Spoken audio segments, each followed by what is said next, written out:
Okay, so here's something to think about. Every unfulfilled desire you have isn't just a wish waiting to come true. It's a diagnostic tool. It's showing you exactly where you're out of alignment with the life you want. That's such an interesting way to frame it. It's not just about wanting something and waiting for it to show up, but actually using that gap as a way to figure out what's going on internally. So where do we even start with something like that? Well, it starts with understanding that manifestation isn't this magical outside-in process where you just visualize something and it appears. It's an inside-out process. You have to become the energetic equivalent of what you want. And that's where alignment comes in, aligning your thoughts, emotions, beliefs, and actions with your vision.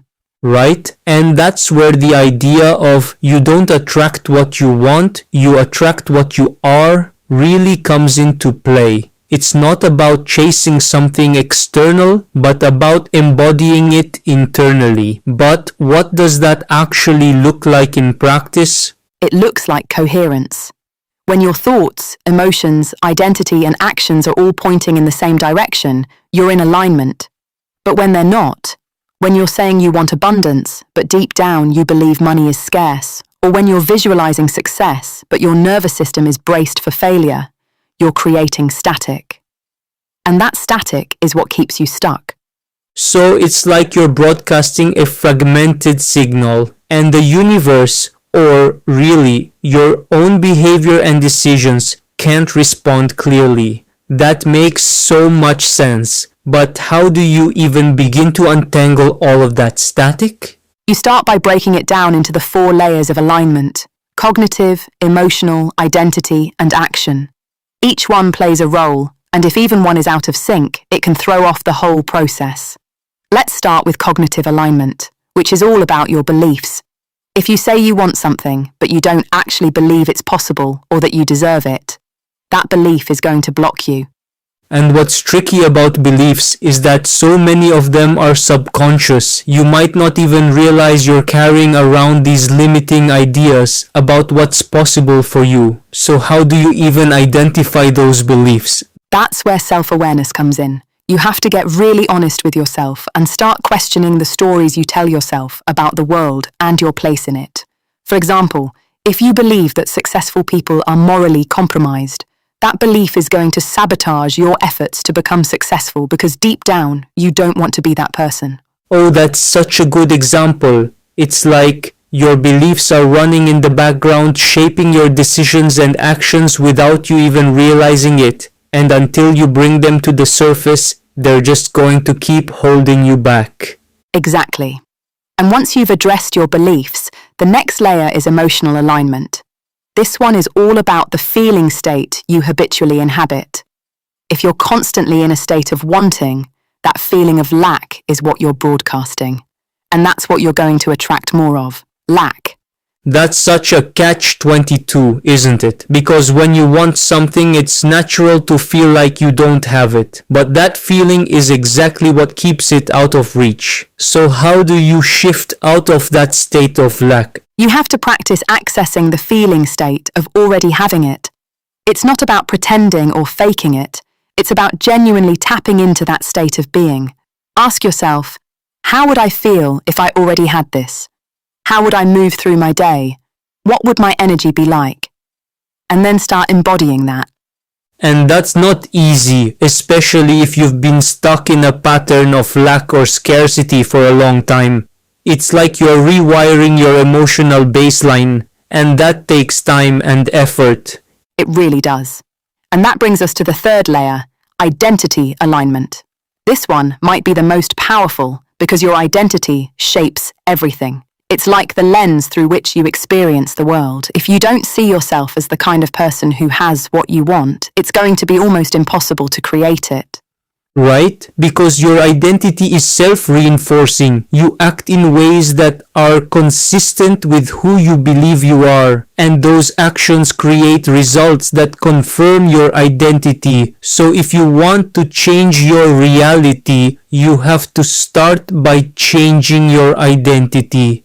Exactly. And that's where identity adoption comes in. It's about stepping into the identity of the person you want to become.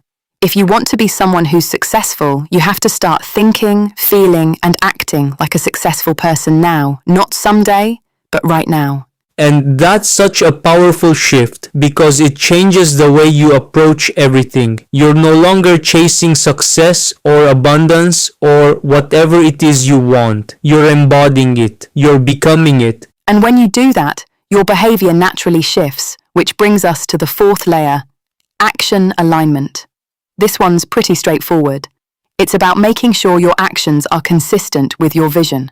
Because let's be real, manifestation without action is just fantasy. Totally. And I think the key here is that aligned action is different from desperate action. When you're in alignment, your actions flow naturally. You're not scrambling or grasping. You're moving with intention and clarity. And that's such an important distinction because so many people confuse busyness with progress. They think that as long as they're doing something, they're moving forward. But if your actions aren't aligned with your vision, you're just spinning your wheels. Exactly. And that's why diagnosing the gap between wanting and having is so crucial. Every unmanifested desire is basically a diagnostic tool. It's showing you where you're out of alignment, whether it's in your beliefs, your emotions, your identity, or your actions. And once you identify the gap, that's where the real work begins. It's not about doing more visualizations or saying more affirmations. It's about addressing the incoherence and closing the gap. And that's where the shift from wanting to becoming comes in. It's such a subtle but profound pivot. Instead of grasping for what you want, you step into the state of being that corresponds to already having it. And that shift is so powerful because it changes everything. Your thoughts, your emotions, your actions. It's like you're no longer operating from a place of lack. You're operating from a place of abundance and confidence and trust. And that's when things start to happen. Because when you're in alignment, your outer reality begins to mirror your inner state. It's not magic. It's coherence. Exactly. And I think that's what makes this whole framework so empowering. It's not about hoping or wishing or waiting for something external to change. It's about taking responsibility for your own energy and using it intentionally. And that's the real discipline, isn't it? Energetic alignment isn't something you do once and then forget about. It's a daily practice. It's about paying attention to your inner state, noticing when you've drifted out of alignment and consciously bringing yourself back. And that's not always easy. It takes effort and awareness and a willingness to confront the parts of yourself that are out of sync with your vision. But it's so worth it because every time you realign, you're building momentum. You're creating a new baseline where coherence becomes your default state. And that's when the gap between wanting and having starts to close. Because you're no longer chasing reality, you're attracting it. You're becoming it. And it all starts with being. That's the mantra, right? You don't attract what you want, you attract what you are. It's such a simple truth. But it's so profound. It really is. And I think the 60-second micro application at the end is such a great way to start practicing this. Just taking a moment to ask yourself, what kind of person already has this? How do they think, feel, and move through their day? And then stepping into that identity, even for just a few minutes. It's such a small shift, but it can be so powerful. Because it's not about waiting for something external to change. It's about changing your internal state and trusting that everything else will follow. And that trust, that willingness to let go of grasping and step into being, that's where the magic happens. Or should I say the coherence? Absolutely. It's not magic. It's alignment.